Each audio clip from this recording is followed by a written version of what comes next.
Hello guys, good evening. This is Smiles Mix Vlog. So ayan guys, for today's video ay nandito ako ngayon sa Goa Bus Terminal.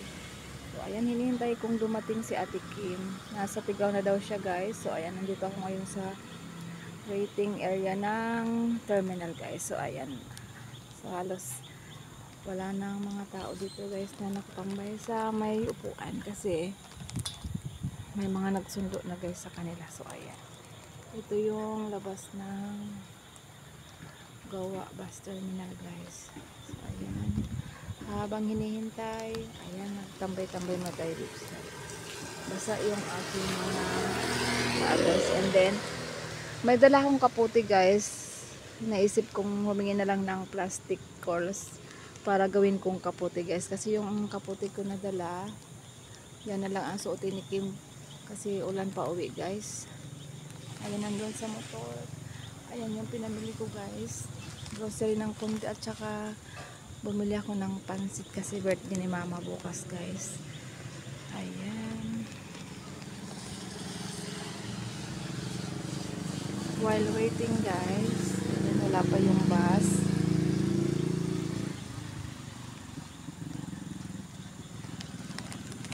Ito yung aking partner sa tag-ulan. Ayan guys yung aking hinimit.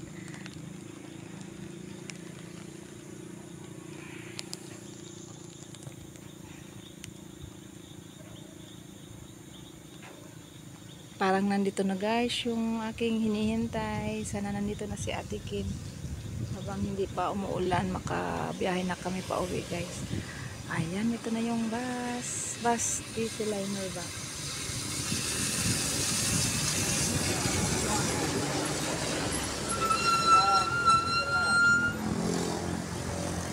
Sana nandito na si Ate Kim.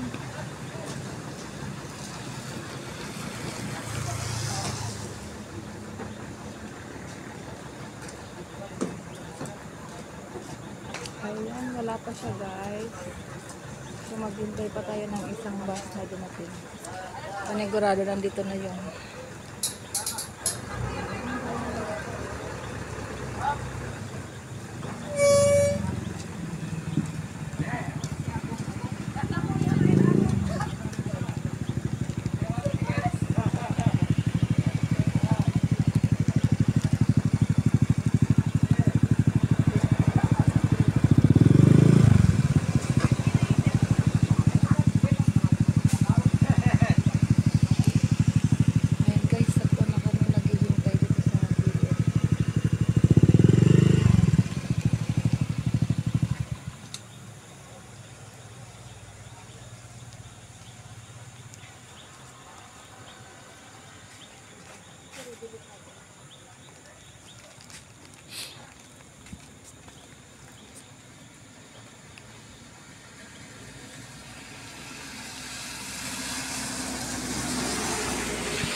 Ayan guys, nandito na si Ate Kim. Bumaba siyang bus guys.